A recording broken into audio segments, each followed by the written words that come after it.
సభాయ నమః. సభలో ఉన్నటువంటి సరస్వతి పుత్రులందరికీ కూడా శిరస్సు వంచి మీ యొక్క అభిమానాన్ని పొందడానికి ప్రయత్నం చేయడానికి మీ ముందుకు ఈ అద్భుతమైనటువంటి ఈ దేహాన్ని ఇచ్చినటువంటి నా తల్లిదండ్రులు శకుంతల సత్యనారాయణరావు గారికి ధన్యవాదాలు సమర్పించుకుంటూ, నాకు తెలుసున్న విజ్ఞానాన్ని మీ మెదడులోకి అందించడానికి ప్రయత్నం చేయడానికి సపోర్ట్ చేసిన వాళ్ళు నేర్పిన మా కృపమ్మ టీచర్ గారి దగ్గర నుంచి, నాకు పోస్ట్ గ్రాడ్యుయేషన్లో చేసినటువంటి నా శ్రీరామూర్తి గారి దాకా, నా వీటీ కాలేజీ ప్రిన్సిపాల్ శ్రీరామూర్తి గారి దాకా కూడా ప్రతి టీచర్ని కూడా నేను వారి పాదాలకి మనస వాచ కర్మణ అభినందనలు తెలియజేసుకుంటూ, వారికి నమ్మవాక్కులు తెలియజేస్తూ, మిమ్మల్ని అందరినీ ఆనందంగా ఉంచడం కోసం మళ్ళీ చెప్తున్నాను, మిమ్మల్ని అందరినీ కూడా ఆనందంగా ఉంచడం కోసం ఒంగోలు ఇంపాక్ట్కి నన్ను ఆనందంగా పంపించినటువంటి మా ఇల్లాలు, మా పిల్లలు, నా మిత్రులందరినీ కూడా వాళ్ళకి మనస్ఫూర్తిగా థ్యాంక్స్ తెలియజేసుకుంటూ,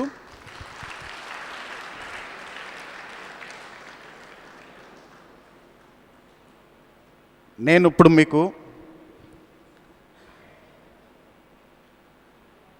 ఫస్ట్ ఒక 1.5 మినిట్ పాటు, ఈవేళ మీరు అందరూ గుడికి వెళ్ళారా? టైం లేదు కదా, మీ గుడే ఇది కదా, ఇదే గుడి, ఈ గుడిలోనే మీకు దేవుడు ఉన్నారు బాబా, అవునా కదా? ఇప్పుడు ఒక 1 మినిట్ పాటు మీరు ఎంటర్టైన్మెంట్ ఎలాగ ఎంజాయ్ చేస్తారన్నది మీ అందరి కోసం నేను గీసినటువంటి అంతర్జాతీయంగా గొప్ప పెద్ద వాళ్ళందరూ పేరు వాళ్ళు బాగా అభిమానించినటువంటి కొన్ని నక్షత్రాలని ఒక 1.5 మినిట్ పాటు మీకు నేను చూపించడానికి ప్రయత్నం చేస్తాను. దీని గురించి ఏంటి అన్నది నేను మళ్ళీ తర్వాత డిస్కషన్ చెప్తాను. జస్ట్ నాకున్నటువంటి 3 బిరుదులు: నక్షత్ర కళానిధి, నక్షత్ర కళా తపస్వి, నక్షత్ర కళారత్న. డాక్టర్ రవి పరసాద్. నేను చేసినటువంటి డాక్టరేట్ కూడా నక్షత్ర కళలోనే చేశాను. So that is my passion. ఇది హిస్టరీ. మీరు నా వెబ్సైట్లోకి వెళ్ళి చూసినట్టయితే నా ఫేస్బుక్లోకి ఇవన్నీ ఉంటాయి. ఇది నక్షత్ర కళ అనేటువంటిది ఎక్కడి నుంచి మొదలైందంటే, విశ్వామిత్రుడు మేనకకి జన్మించినటువంటి ఒక స్త్రీ తపతీ నదీ తీరంలో ఉండేటువంటి ఆ ఒడ్డున పక్షి రెక్కల మధ్యలో కాపాడబడుతున్నటువంటి సమయంలో కణ్వ మహర్షి అనేటువంటి ఒక ఋషి అక్కడికి వెళ్ళి, ఆ పాప ఇలా పక్షి రెక్కలతోటి ఉంది కాబట్టి సంస్కృతంలో శాకుంతలం అని చెప్పి పక్షికి అర్థం ఉంది, ఆ అమ్మాయికి శకుంతల అని పేరు పెట్టారు. ఆ అమ్మాయిని కణ్వ ఆశ్రమంలో పెంచి పెద్ద చేసిన తర్వాత దుష్యంత రాజుతోటి వివాహమైన తర్వాత ఆయన రాజ్యానికి వెళ్ళిన తర్వాత ఆమె తామరాకు మీద ఆమె యొక్క ఈ చిటికిన వేలు, బొటన వేలు రెండింటితోటి కూడా తవ నజానే హృదయం పున మది దివాపి రాత్రిమపి. ఇది ఫస్ట్ నక్షత్రంలో ప్రపంచంలో రాసినటువంటి పదం. ఓకేనండి? అక్కడ నుంచి రాసిన అది భారతదేశ ప్రభుత్వం మన సంస్కృతి ఎంత గొప్ప అంటే దాన్ని కూడా ఒక స్టాంప్గా రిలీజ్ చేసింది. తక్షశిల యూనివర్సిటీలో 1400వ శతాబ్దంలో 16 మంది ఆచార్యులు ఉండేవారు. మన భారతదేశానికి చెందిన అత్యద్భుతమైన కళల్లో ఒక కళ ఇది. ఎస్, జనవరి 26కి లాస్ట్ టైం నేను వేసింది. ఇది ఇంటర్నేషనల్ కాంపిటీషన్లో నేను పంపించినప్పుడు అరిటాకు మీద ఒక గణపతిని గీస్తే ఎలా ఉంటుందన్నది గీస్తే నాకు all world almost 13 countries participate చేస్తే ఐ స్టూడ్ నెంబర్ 1 ప్లేస్. ఇవన్నీ అనేక రూపాల గణపతులు. శివుడు, స్వామి తెలుసు కదా మీకు, ఓంకార గణపతులు, జీసస్. కళాకారుడికి మతాలు, కులాలు, భేదాలు ఏమీ లేవు, అందరూ కూడా. ఇది సిరివెన్నెల సీతారామ శాస్త్రి గారి కోసం గీసిన బొమ్మ అది. Yes, this is also one of the famous for abroad, even US culture. ఇది అమ్మకు ప్రేమతో. ఇది మొన్న నాగుల చవితికి నేను గీసినటువంటిది. తెలుసు కదా, మనందరం ఆహారం తీసుకుంటున్నామంటే కోస్తా జిల్లాలకి మహాశయుడు. ఇది మీ అందరికీ చాలామందికి తెలుసు. మీ జిల్లాకి చెందినటువంటి ఒక గొప్ప వ్యక్తి చిలకమర్తి లక్ష్మీ నరసింహం మన రాజమండ్రిలో ఆయన పెరిగి ఆయన గీయడం జరిగింది. 150వ జన్మదినోత్సవం మొన్న మేము చేసామండి అక్కడ.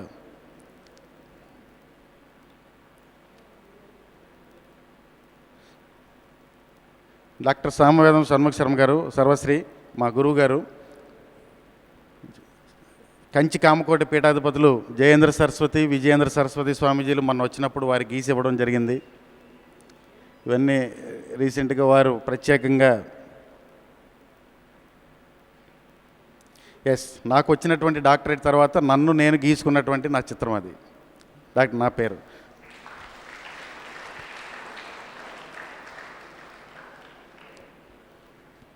అదృష్టం ఏంటంటే నేను చిన్నప్పటి నుంచి ఆర్టిస్ట్ని.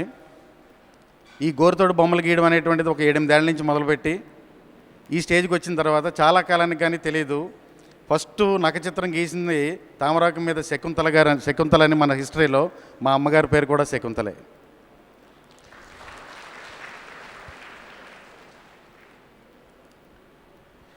Coming to our topic, passion to profession. నేను మిమ్మల్ని అందరినీ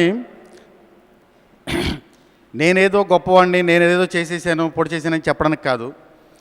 మీరు మీకున్నటువంటి టాలెంట్స్ ఏమున్నాయో ఒక్కసారి గుర్తుంచుకుని దాన్ని మన యొక్క జీవితంలో అన్వయించుకుంటే అది ఏ విధంగా మనకి హెల్ప్ చేస్తుందో అనేటువంటిది చెప్పడం కోసం నన్ను వేళ ఇక్కడ తీసుకొచ్చారు.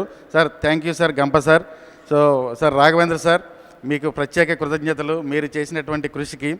వీళ్ళిద్దరూ కూడా దీనికి ఎగ్జాంపుల్స్ కాబట్టి దయచేసి ఒక్కసారి మీరందరూ లేచి వారిద్దరికి ఒక్కసారి కలతారధ్వనులు ఇస్తే దీనికి న్యాయం జరుగుతుందని అక్క రోడ్డు మీదకి వినపడాలి, ఒంగోలు ట్రంక్ రోడ్లోకి. Thank you very much. Thank you madam, thank you అండి. We have recognised your presence madam.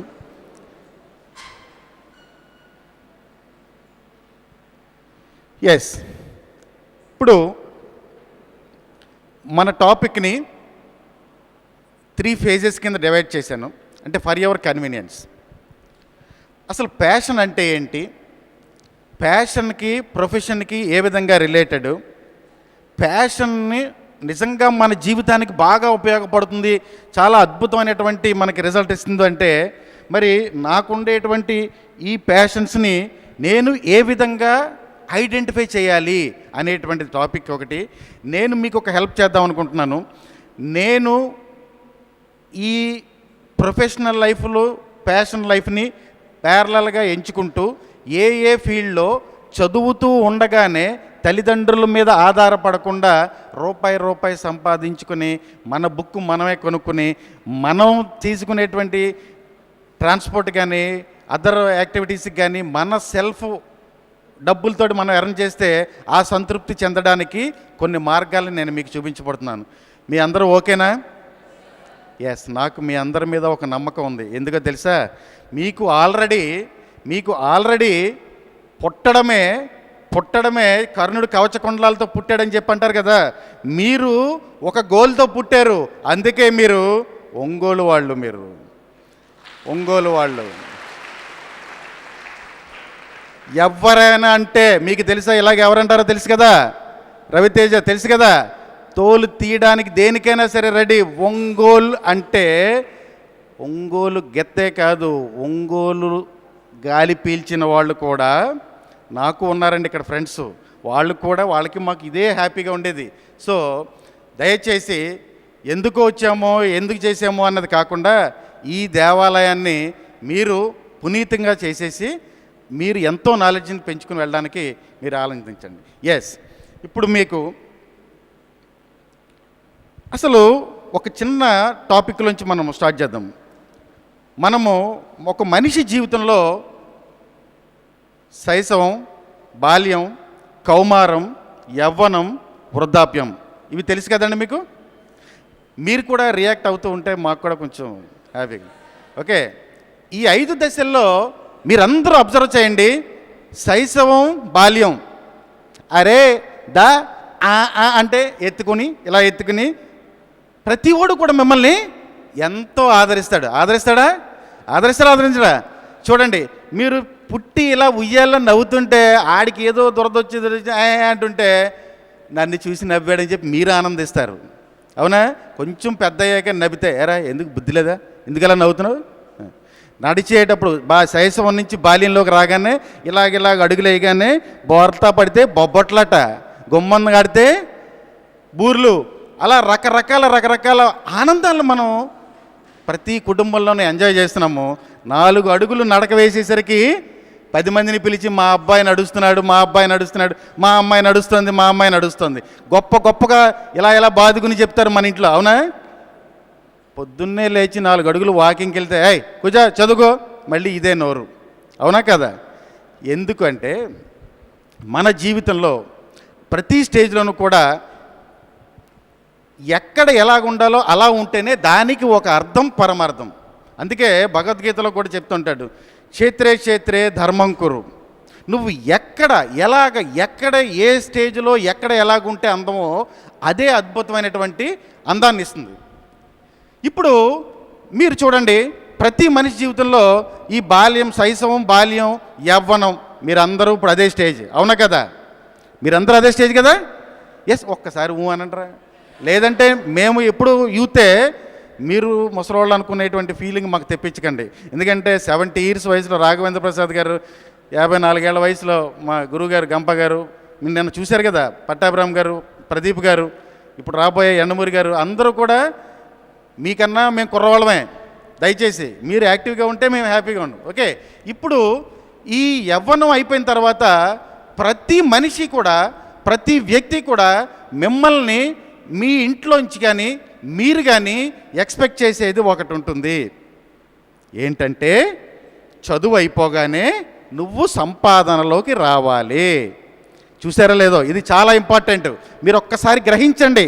ఏంటంటే చదువుతున్నంత కాలం నువ్వు ఏం చేస్తున్నావు, ఎక్కడ చదువుతున్నావు, ఏ కాలేజీ, ఆ కాలేజా, రైసా, క్విజ్సా, పేసా, ఇదే అడుగుతారు తప్ప నువ్వు ఎంత సంపాదించావని ఎవ్వరూ అడగరు. కానీ ఒక్కసారి నువ్వు 4-2లోకి వచ్చేసరికి నీ నుంచి ఎంత ఎక్స్పెక్టేషన్స్ ఉంటాయంటే 100%. ఏ క్యాంపస్లో సెలెక్ట్ అయ్యావమ్మా అంటే సెలెక్ట్ అయినవాడు ఇలాగొచ్చి నేను టీసీఎస్ అపాయింట్మెంటు అంటాడు.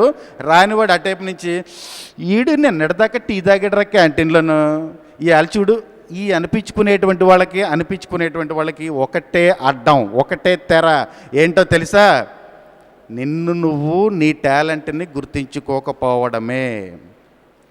100%. ఎందుకో తెలుసా అండి, ప్రతి మనిషిలో ఇన్నర్గా ఒక ఫీలింగ్ ఉంటుంది, ఒక కళ ఉంటుంది, ఒక తృష్ణ ఉంటుంది. పక్కవాడు అంటాడని, ఆడంటారని, వీళ్ళు అంటారని, ఇంకొకళ్ళు అంటారని మనము చేయవలసింది చేయడం మానేస్తున్నాము. దాంట్లోంచి వచ్చేదే మన కోరికలు. ఆ కోరికలు బలీయంగా ఉంటేనే ప్యాషన్. అర్థమైందండి? ఇక్కడ మీకు ఈ ప్యాషన్కి చూడండి, చాలామంది డబ్బు సంపాదించాలి అని అనుకుంటాం కదా. డబ్బు సంపాదించిన వాళ్ళు అందరూ సుఖంగా ఉన్నారని మీరు అనుకుంటున్నారా? డబ్బు సంపాదించిన వాళ్ళు ఎంతమంది లేరు మీ ఊళ్ళో? మీ చుట్టుపక్కల ఎంతమంది లేరు? అందరూ సుఖంగా ఉన్నారా? ఎవరైతే వాళ్ళకి నచ్చిన జీవితాన్ని వాళ్ళు గడుపుతున్నారో వాళ్ళే సుఖంగా ఉంటున్నారు, అవునా కదా? Yes or no? ఆ ఆనందంగా, సుఖంగా, నీవు కోరిన, నువ్వు నచ్చిన విధంగా ఉండాలంటే నువ్వు నీలో ఉండేటువంటి ఒక అద్భుతమైనటువంటి చిన్న కోరిక ప్రతి మనిషిలోనూ ఉంటుంది. కొందరు పాడగలరు, కొందరు వేయగలరు, కొందరు డ్యాన్స్ చేయగలరు, కొందరు రకరకాల వృత్తుల్లో మీ కళల్లో మీకు ఉంటుంది ప్రావీణ్యం. కానీ మనము ఇంకొకళ్ళ గురించి మీరు దాన్ని ఆపు చేసుకుంటున్నారు. దాన్ని ఒకసారి మీరు ఆలోచించండి. సో ఎప్పుడైతే నీకు డబ్బుండి నువ్వు అనుకున్న విధంగా నువ్వు జీవించగలుగుతున్నావో అది ఒక సంతృప్తికరమైనటువంటి జీవితం. ఇది ఉండాలంటే మనం ఏం చేయాలంటే, ప్యాషన్ ఉండాలంటే మనకి ఫస్ట్ అసలు ప్రతిరోజు మనకు ఉండేటువంటి టైంలో మనము చదువుతో పాటు ఇంకా ఏమేం విషయాలకి మనం టైం అలాట్ చేస్తున్నాము ఒక్కసారి ఆలోచించుకోండి. అందరూ కూడా ఒక్కసారి ఆలోచించుకోండి. ఓకే, నెక్స్ట్ మీకు ఉండేటువంటి కళ పట్ల మీకు నాలెడ్జ్ ఉందా లేదా అంటే చూడండి, చాలామంది ఏదో కోరికలు ఉంటాయి, ఎన్నో ప్రయత్నాలు చేస్తూ ఉంటాం, ఎన్నో చేస్తూ ఉంటాం. మీకు ఒక విషయం చెప్తా. ఒక వ్యక్తి ఉన్నాడు, చదువుకునేటప్పుడు ఫ్లూట్ వాయించాలని కోరికుంది. ఏం కోరిక అది? ఫ్లూట్ వాయించాలని కోరిక ఉంది. డబ్బులు లేక ఏం చేశాడంటే అతను బొబ్బాసి గొట్ట ఉంటుంది కదా, బొబ్బాయి తింటాం కదా, దానికి కన్నం పెట్టి ఇంచక్క ఇలా పెట్టి తువ్వు తానే ఊహించేసుకుంటున్నాడు. కానీ ఆ కోరిక తీరక తను చదువుకునేటప్పుడు బీఈడీలో ఒక మిత్రుడు ఫ్లూట్ వాయించేవాడు తగిలాడు. ఒక ఫ్లూట్ కొనుక్కుని తెప్పించుకుని దానికి ఒక పాట నేర్చుకుని తన ఊరింటికి వెళ్ళి తన కోరికను తీర్చుకోవడం కోసం జనాలకి చాలా ఇంట్రెస్టింగ్ ఉంటుందేమోనని ఆ ఫ్లూట్ వాయించడం మొదలుపెట్టాడు. ఓకే, మనం ఎక్కడ ఏం చేయాలో అదే చేయాలి. మిట్ట మధ్యాహ్నం అందరూ పడుకున్న వేళ ఆ ఫ్లూట్ వాయిస్తే ఏం చేశారో తెలుసా? చుట్టుపక్కల వాళ్ళందరూ కర్రలు వేసుకొచ్చారు. అర్థమైందా? ఆ దౌర్భాగ్యం నేనే. ఓకే, అంచేత మనకు ఉండేటువంటి కళల్ని ఎక్కడ మనం ప్రదర్శించాలో అక్కడ ప్రదర్శిస్తేనే బాగుంటుంది. నెక్స్ట్, దీనికి సంబంధించినటువంటి స్ట్రాంగ్ డిజైర్ ఉండాలి. మీకు డిజైర్ ఉంటేనే కాదు, స్మార్ట్ వర్క్ చేయాలి. మీకు ఇప్పుడు చూపించాను, మీకు బొమ్మలు చూపించాను కదా, నఖ చిత్రాలతో గీసింది. ఈ గీసినటువంటి ఈ చిత్రాలకి నేను ఎంత రీసెర్చ్ చేశానో ఆర్ట్ వెనకాల అది మీరు ఎంచుకున్న దాంట్లో మీరు చేయాల్సిన అవసరం ఉంది. నెక్స్ట్, మీకు ఎంత ఇంట్రెస్ట్ ఉండాలంటే ఆ ఇంట్రెస్ట్కి ఈవేళ పక్కవాడొచ్చి ఏం డిస్టర్బ్ చేసినా సరే మీరు డిస్టర్బ్ అవ్వకూడదు. ఎస్, చదువే కాదు, చదువుతో పాటు మీకు ఉండేటువంటి అనేక రకాల ఇంట్రెస్ట్లో ఒకదాన్ని మీరు ఎంచుకోండి. ఆ ఎంచుకుని దానితో పాటు ఇది తీసుకుంటే మీకు డెఫినెట్గా మీకు చూడండి, ఇక్కడ మీకు పిక్చర్లో ఒక బొమ్మ చూపిస్తున్నాను. ఒక అమ్మాయి, ఎవరికైనా తెలుసా అండి అమ్మాయి? అంటే చాలామంది అంటూ ఉంటారు కదా, నాకు ఇంట్రెస్ట్ చదువే జీవితమే, ఇంకా రకరకాలుగా అది నాకు అది లేదు, నాకు డబ్బు లేదు, నాకు గోత్రం అది ఇదని. ఒకసారి చూడండి, ఆ అమ్మాయి పేరు, ఆ అమ్మాయి ఇక్కడ ఎవరితో ఉందండి? అక్కడ అమ్మాయి ఎవరితో ఉంది? భారత రాష్ట్రపతితోటి. మొన్న రీసెంట్గా 20 రోజుల క్రితం జరిగినటువంటి ఒక సన్మానానికి ఆ అమ్మాయి పేరు తీసుకున్న అవార్డీ పేరు దేవి. ఆ అమ్మాయి రాజమండ్రి నుంచి వెళ్ళి ఇగ్నైట్ ఇండియా అని అబ్దుల్ కలాం మహానుభావుడు, ఒక్కసారి వారికి మనం మనసవారా ఒక్కసారి క్లాప్స్ ఇవ్వండి వారికి. అసలు మనం ఇలాగ ఉన్నామంటే వారికి తలుచుకోకుండా మనం ఏ రోజు ఉండలేం. ఇగ్నైట్ ఇండియా అని ఒక కాంపిటీషన్ పెట్టి గవర్నమెంట్, ఇండియాలో ఉండేటువంటి ప్రైవేట్, గవర్నమెంట్ అన్ని స్కూళ్ళకి ఒక నోటీస్ పంపించి మీలో ఉండేటువంటి తృష్ణ, మీ ప్యాషన్ ఏంటో 2 లైన్లలో మీరు దేశానికి ఉపయోగపడేది రాసి పంపించండి అంటే చాలామంది స్కూల్ వాళ్ళు దాన్ని తీసి చింపేశారు. కొన్ని స్కూల్ వాళ్ళు పంపించారు. రాజమండ్రి గర్ల్స్ హై స్కూల్ నుంచి ఈ అమ్మాయి చిన్న ప్రాక్టికల్ ప్రాబ్లము, చాలా పేద అమ్మాయి, తూర్పుగోదావరి జిల్లాలో రాజానగరం మండలం కోతుల గోపాలపురం చిన్న విలేజ్. ఆ విలేజ్ అంతా పోసి మీ ట్రంక్ రోడ్లో సగం ఉంటుంది. అక్కడి నుంచి వచ్చిన అమ్మాయి వాళ్ళ నాన్నగారు సిక్ అయిపోతే రాజమండ్రి గవర్నమెంట్ హాస్పిటల్లో ఉంటే 6 నెలల పాటు ఏం చేయాలో తెలియక బాగు చేయాలి, తండ్రిని బాగు చేయాలి, ఆరోగ్యాన్ని బాగు చేయాలి, నాకు ఒక తండ్రి కావాలన్న తపనతోటి ప్రతిరోజు కూడా అక్కడ ఉండేటువంటి పరిసరాలను గమనిస్తూ అసలు హాస్పిటల్స్లో ఇన్ని వందల మంది రోగాలు ఎందుకు వస్తున్నాయి అనేటువంటి తపన అమ్మాయికి వచ్చి ఏం చేసిందో తెలుసా? ప్రతిరోజు పొద్దున్నే లేచి హాస్పిటల్ వాతావరణం అంతా తిరగడం మొదలెట్టింది. అక్కడ ఒక ప్రాబ్లం ఐడెంటిఫై చేసింది. ఎన్నో రోగాలు వస్తున్నాయంటే దానికి కూడా ఒక రీజన్ ఏంటంటే ఈ వడ్డిస్తున్నటువంటి పాత్రలు పూర్తిగా క్లీన్ చేయకపోవడమే.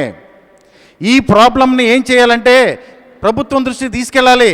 నేను తీసుకెళ్తాను, రాష్ట్రపతి దృష్టికి తీసుకెళ్ళి ఈ గిన్నెల్ని ఒక లేజర్ రైస్ అనేటువంటి ఒక కాన్సెప్ట్ ద్వారా క్లీన్గా ఉన్నాయా లేవా, ఈ బ్యాక్టీరియా ఫంగస్లు ఫామ్ అవుతున్నాయి, అది మళ్ళీ రిపీట్ అవుతున్నాయి. మీరు చూసారు లేదో, రోడ్డు పక్కన హోటల్లో ఇలా కడిగేసి పక్కన పెట్టేస్తారు, మళ్ళీ దాంట్లో తినేస్తాం. ఇదే ప్రాబ్లము వల్ల వాళ్ళ నాన్నగారు చనిపోవడం జరిగింది. వెంటనే అమ్మాయి స్కూల్కి వచ్చి నోటీస్ బోర్డులో ఎప్పుడు అవకాశం దొరుకుతుందని చూసింది, రాసింది ఇలాగ వెసల్స్ క్లీనింగ్ విషయంలో తీసుకోవాల్సిన జాగ్రత్తలు. నెక్స్ట్, హాస్పిటల్స్లో ఈ టాయిలెట్స్ గురించి కమోడ్ కాకుండా నార్మల్గా ఉన్నాయి, లేవడానికి కూర్చోడానికి ఈ హెల్పింగ్ ఈ రాడ్స్, అలాగే స్టెప్స్ ఎక్కేటప్పుడు కానీ ఇలాంటివి 2 పాయింట్లు రాస్తే వితిన్ 1 వీక్ ఆ అమ్మాయికి కబురు వచ్చింది, యు ఆర్ సెలెక్టెడ్ అని. యు ఆర్ సెలెక్టెడ్ అని మన కార్తీక్ బుక్ రాశాడు కదా, యు ఆర్ సెలెక్టెడ్ అని. ఆ అమ్మాయికి 10,000 రూపాయల ప్రైజు రాష్ట్రపతి చేత, రాష్ట్రపతిని చూడడానికి వెళ్ళడానికి మనకి టైం కావాలి, రాష్ట్రపతి దగ్గరికి వచ్చి ఆ అమ్మాయికి ప్రైజ్ ఇచ్చాడు. ఒక్కసారి ఆ అమ్మాయి ఎక్కడుందో ఆ అమ్మాయికి వినపడినా వినపడకపోయినా మీరు ఒక్కసారి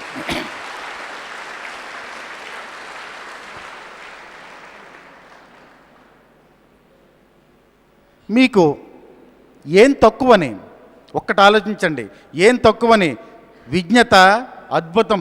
నేను ఒంగోలు స్టూడెంట్స్కి ప్రత్యేకంగా కూడా నేను చెప్పేది ఏంటంటే, నేను మీ అందరికీ తెలుసు స్టార్టింగ్ డే మొదటి నుంచి కూడా రాఘవేంద్ర ప్రసాద్ గారితో కూడా నేను స్టార్టింగ్ నుంచి ఉన్నాను. నేను highly disciplined, very good.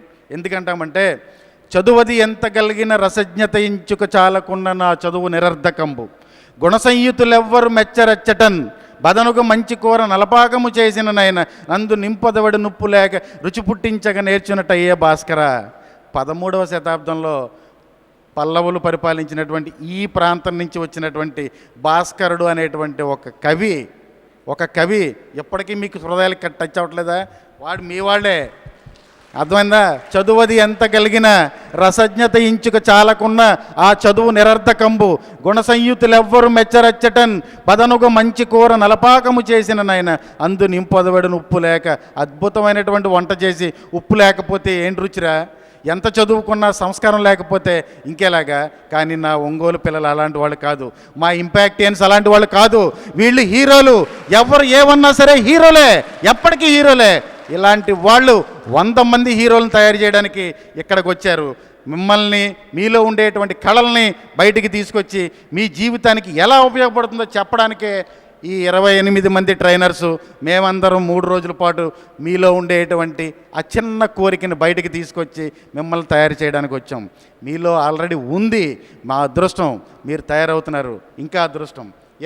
Next చూడండి, దీంట్లో మీకు చదువుతో పాటు ఒక ప్యాషన్ ఉంటే మీకు కలిగేటువంటి బెనిఫిట్స్ ఏంటి అన్నది చూస్తే, మీలో ఒక క్రియేటివిటీ పెరుగుతుంది. క్రియేటివిటీ పెరగడం అంటే చూడండి, సినిమా జరుగుతూ ఉండగా సినిమాలు చూసేటువంటి విధానంలో ఒక క్రియేటివ్ పర్సన్కి ఒక నార్మల్ పర్సన్కి ఎప్పుడు తేడా ఉంటుంది, ఐక్యూ డిఫరెన్సియేషన్లో. ఒక ఎగ్జిబిషన్ జరిగిందనుకోండి, ఎగ్జిబిషన్ జరిగినప్పుడు కూడా మనము చూసేటువంటి విధానం, ఒక క్రియేటివ్ పర్సన్ నార్మల్ పర్సన్ కూడా చాలా తేడా ఉంటుంది. ఓకే, కంపల్సరీగా ఇది నీ యొక్క జీవితం మీద రిఫ్లెక్షన్ ఉంటుంది. అర్థమైందండి? Next, stress free mind. ఇది చాలా చాలా అవసరం. నేను నా జీవితానికి నేను ఎంత ఆనందంగా ఉండడానికి ప్రయత్నం చేయడానికి ఏం చేసినా సరే, బాగా తలపోటు వచ్చిందంటే అందరూ టీ తాగుతారు, నేను గోరుతో బొమ్మ వేస్తే నాకు తలపోటు తగ్గిపోతుంది. నాకు అది ఇష్టం. మీకు ఇష్టమైంది ఇంకొకటి చూసుకోండి, ఆ పని చేయండి, ఏమీ తప్పులేదు. ఓకే, స్ట్రెస్లోంచి ఈవేళ చాలామందికి ఈ ట్రైనర్స్ అందరూ చెప్పే ప్రతి భాగంలోనూ కూడా 1/3 ఆఫ్ ది టాపిక్ మీ అందరిలో ఉండేటువంటి స్ట్రెస్ని ఐడెంటిఫై చేయడానికి, దానికి బయటకు తీయడానికి మనం చేస్తున్నటువంటి ఇదే కార్యక్రమం. నెక్స్ట్, మీకు సమాజంలో అద్భుతమైన గుర్తింపు వస్తుంది. నేను ఇంట్లో కూర్చుంటాను, నేను డ్యాన్స్ వేస్తాను అంటే ఎవరికీ లేదు. మీరు చేసి బయటకు వచ్చినప్పుడు, మీరు జనాలు మిమ్మల్ని చూసినప్పుడు మీకు అద్భుతమైనటువంటి రికగ్నిషన్ వస్తుంది. వస్తుందా రాదా? మీకు జాబ్ వచ్చిన తర్వాత మీరు ఒక సాఫ్ట్వేర్ కంపెనీలోనో ఒక కోర్ కంపెనీలో మీరు జాబ్ చేసేటప్పుడు మీరు ఒక ప్రత్యేకమైనటువంటి కళ మీలో ఉంటే కనుక 100% మీరు ఒక ఐకాన్ అయిపోతారు. You are factor. మీరు లేకుండా అక్కడ ఏ ఫంక్షన్ జరగదు. ఎంత అద్భుతంగా ఉంటుందండి, ఒక్కసారి ఊహించుకోండి. ఇప్పుడు ఇక్కడికి వచ్చాను, నేను ఎవరి దగ్గర కూర్చుంటే వాళ్ళకి సరదాగా ఆ పేరుతోటి గోరుతోటి ఇలా ఒక బొమ్మ గీసిస్తున్నాను. I'm seeing the happiness in their eyes. వెంటనే వాళ్ళు ఈ 3 రోజులు కూడా నన్ను ఇలా వచ్చేటప్పుడు వాళ్ళు రికగ్నైజ్ చేస్తున్నారు. అలాగే మీరు కూడా మీకుండేటువంటి కళల్ని మీరు అభివృద్ధి చేసుకోండి, చాలా చాలా మంచిది.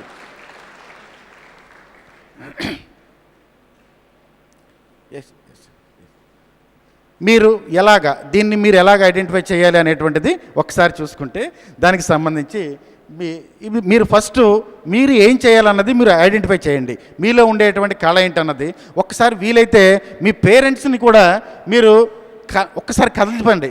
నాకు భరతనాట్యం అంటే ఇష్టం, లేదా నాకు ఇంకొక ఆర్ట్ అంటే ఇష్టం. ఎందుకంటే మీ వంశంలో ఎవరైనా ఉన్నారనుకోండి, మీ తాతగారు మంచి గాయకుడు అనుకోండి, బాలమురళీకృష్ణ గారు ఉన్నారు ఈవేళ. మొన్న రీసెంట్గా వారు శరీరం విడిచారు, కానీ భౌతికంగా విడిచారు. ఆయన ఒక సంగీతంలో మహాజ్ఞాని, కొత్త కొత్త రాగాలు కనిపెట్టి ఎన్నో సేవలు చేసినటువంటి 60,000 ప్రోగ్రాములు చేసిన బాలమురళీకృష్ణ గారు ఈవేళ చనిపోయాడంటే ఏ కళాకారుడు ఒప్పుకోడు. మనిషి చనిపోవచ్చేమో కానీ కళ ఎప్పటికీ మనతోటే ఉంటుంది. ఇది మీరు గుర్తించండి. మీరు దానికి సంబంధించినటువంటి ఒక ఏం చేయాలి, ఎవరెవరితోటి వెళ్ళాలి, ఎక్కడెక్కడ ఉండాలి అనేటువంటిది మీరు అబ్జర్వ్ చేయండి. తర్వాత మీరు ఎంచుకున్నటువంటి రంగంలో కంపల్సరీగా మీరు ఆ పర్టికులర్ ఎక్స్పర్ట్స్ని చూసుకోండి. ఇప్పుడు నేనున్నాను, నా నఖచిత్రాలతో గీయాలనిపించింది. నా గురువుగారు సిస్టర్ రామకృష్ణారావు గారు అని చెప్పేసి విశాఖపట్నంలో ఉంటారు. వారి దగ్గరికి నేను వెళ్ళి సార్ నాకు నేర్చుకోవాలని ఉంది అన్నారు. సాధారణంగా ఆదరించారు, నన్ను ఇంతటి వాడిని చేశారు. వారికి కూడా నా ప్రణామాలు తెలియజేసుకుంటున్నాను. Next this is the output. మీరు ఎవరికి చూపించాలో వాళ్ళకి చూపించండి. ఓకే, నేను మీకు ఈవినింగ్ దాకా మీకు అవైలబుల్. మీరు మీకు ఉండేటువంటి కళల పట్ల, మీకు ఉండేటువంటి ఇంట్రెస్ట్ల పట్ల ఎవరికైనా ఏమైనా డౌట్స్ ఉన్నా, దాన్ని ఎలా అభివృద్ధి చెందించుకోవాలని కోరికలు ఉన్నా సరే నేను ఇక్కడే ఉంటాను, ఇదే ఏరియాలో ఇక్కడెక్కడే ఉంటాను. కాబట్టి మీరు నన్ను పర్సనల్గా వచ్చి కలిసి మీ డౌట్స్ని క్లారిఫై చేసుకోండి. నా phone number 94017749 Facebook ID Ravi Parasa, that is already packed. మీరు ఏం చేస్తారంటే రవి పరసని మీరు ఓపెన్ చేయండి, RAVIPARASA. ఆ మీరు పేజ్ని లైక్ చేయండి. నైలార్ట్ రవి, NAILARTRAVI, నైలార్ట్ రవి పేజ్ మీరు లైక్ చేస్తే నేను వేసిన బొమ్మలన్నీ కూడా ఎప్పటికప్పుడు మీకు అప్డేట్స్ వచ్చేస్తూ ఉంటాయి. దాన్ని బట్టి మీరు ఇంకా దాన్ని అభివృద్ధి చెందించుకోవచ్చు. ఓకేనా?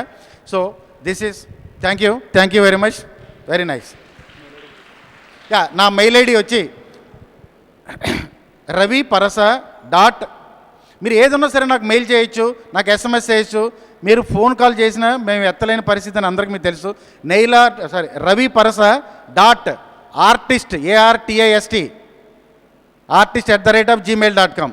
మీలో ఏమైనా ఇంట్రెస్ట్ ఉన్నా, ఏ కోరికలు ఉన్నా, మీరు ఏమైనా ఆర్ట్లు అవి వేసి ఉన్నా, ఏదైనా కళారంగానికి సంబంధించి చెప్పినట్టయితే నాకు తెలుసున్న సర్కిల్లో ఈ ప్రపంచ స్థాయిలో ఎవరెవరున్నో వాళ్ళందరినీ కూడా మీకు కనెక్ట్ చేయించి మీరు కూడా ఇదే ఇంపాక్ట్లో నెక్స్ట్ టైంకి ఇలా మాట్లాడడానికి సహకరించడానికి నేను చేస్తాను. Thank you very much.